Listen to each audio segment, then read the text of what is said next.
आमदार मुनगंटीवार यांच्या पुढाकारामुळे सावकारीच्या विळख्यात सापडलेल्या किडनी प्रकरणातील रोशन कोळे यांना दिलासा।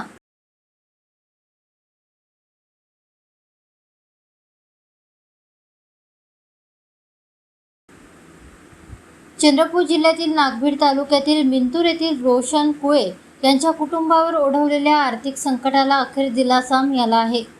सावकारीच्या जाचामुळे आणि कर्जाच्या विळख्यात अडकून किडनी विक्रीसारख्या अत्यंत वेदनादायी घटनेला सामोरे जावे लागलेल्या रोशन कोळे यांच्या मदतीसाठी आमदार सुधीर मुनगंटीवार यांनी केलेल्या सातत्यपूर्ण पाठपुराव्याला यश आले असून मुख्यमंत्री सहाय्यता निधीतून 5 लाख रुपयांची आर्थिक मदत मंजूर करण्यात आली आहे। रोशन कोळे यांची सावकारी कर्जामुळे आर्थिक अवस्था अत्यंत बिकट झाली होती।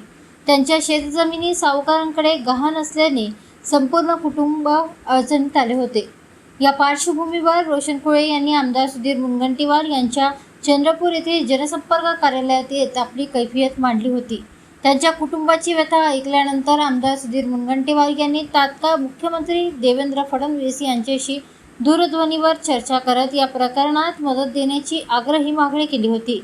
या संदर्भात आमदार सुधीर मुनगंटीवार यांनी मुख्यमंत्री सहाय्यता निधीतून 5 लाख रुपये अर्थसहाय्य मंजूर करण्यासाठी शासनाकडे अधिकृत पत्रव्यवहार करत सातत्याने पाठपुरावा केला। त्यांनी मुख्यमंत्री कार्यालय, जिल्हाधिकारी कार्यालय आणि संबंधित विभागाशी समन्वय साधत हे प्रकरण संवेदनशीलतेने मांडले। अखेर मुख्यमंत्री देवेंद्र फडणवीस यांनी रोशन कोळे यांना मुख्यमंत्री सहाय्यता निधीतून 5 लाख रुपये मंजूर करण्याचा निर्णय घेतला आहे।